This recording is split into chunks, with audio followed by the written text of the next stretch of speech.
નમસ્કાર મિત્રો. મિત્રો, આજે આપણે ગુજરાતી ફિલ્મોની ફેમસ અભિનેત્રી મમતા સોની વિશે ચર્ચા કરવાના છીએ. મિત્રો, ગુજરાતી ફિલ્મોની વાત કરીએ તો આપણા મગજમાં તરત જ નરેશ કનોડિયા, હિતેન કુમાર, વિક્રમ ઠાકોર યાદ આવે. પરંતુ તેઓની સાથેની હિટ જોડીઓમાંની એક જોડી વિક્રમ અને રાધા એટલે કે વિક્રમ અને મમતા સોનીની જોડી છે. મિત્રો, આપણા ગુજરાતી ફિલ્મ જગતમાં ઘણા કલાકારો ગુજરાતી ન હોવા છતાં પણ ગુજરાતીઓના મનમાં રાજ કરી રહ્યા છે. તેમાંના એક કલાકાર એટલે કે મમતાબેન સોની. તમને જાણીને નવાઈ લાગશે, પરંતુ મમતા સોની એ ગુજરાતી નથી.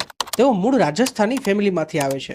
મિત્રો, ગુજરાતી સિનેમામાં રાધાના પાત્રથી પ્રખ્યાત થયેલા મમતાબેન અત્યારે શું કરી રહ્યા છે, કેવી લાઈફસ્ટાઈલ જીવે છે અને શા માટે તેઓએ હજી સુધી લગ્ન નથી કર્યા, આ બધી જ બાબતોની વિસ્તૃત ચર્ચા કરીશું અને જાણીશું.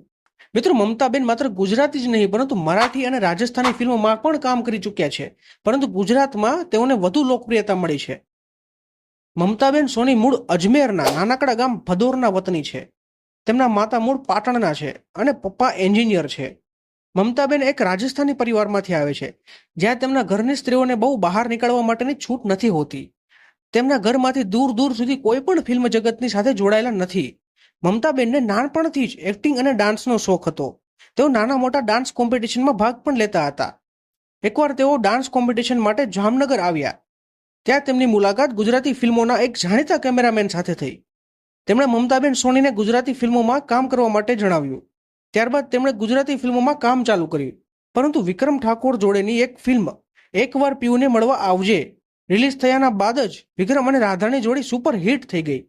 ફિલ્મોમાં લોકોએ રાધા અને વિક્રમની જોડીને ખૂબ પ્રેમ આપ્યો અને ફિલ્મ સુપર ડુપર હિટ થઈ ગઈ.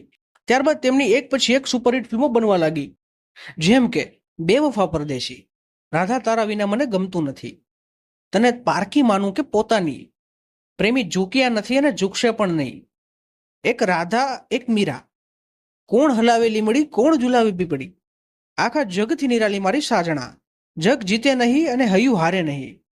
મિત્રો, મમતા સોનીનું પાત્ર રાધા એટલું ફેમસ થયું કે મોટા ભાગની ફિલ્મોમાં તેમનું નામ રાધા જ રહ્યું છે.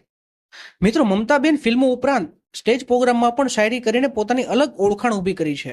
હાલમાં મમતાબેન ઘણા બધા લાઈવ સ્ટેજ શો પણ કરે છે.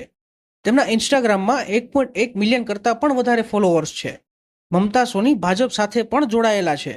તેઓ તેમની છેલ્લી ફિલ્મ સમંદરમાં આઇટમ સોંગ દરિયા દિલમાં જોવા મળેલા. મિત્રો, મમતાબેને હજી સુધી લગ્ન કેમ નથી કર્યા, તે એક મોટો પ્રશ્ન છે. મિત્રો, હાલમાં મમતા સોનીની ઉંમર 40 વર્ષ કરતાં પણ વધારે છે. તેઓ ક્યારે લગ્ન કરશે તે બાબતે કોઈ જાણતું નથી. તેઓ મીડિયામાં પણ આ બાબતે ચર્ચા નથી કરતા. મિત્રો, તમને જો લગ્ન ન કરવાનું કારણ ખબર હોય તો કોમેન્ટમાં જરૂર જણાવજો.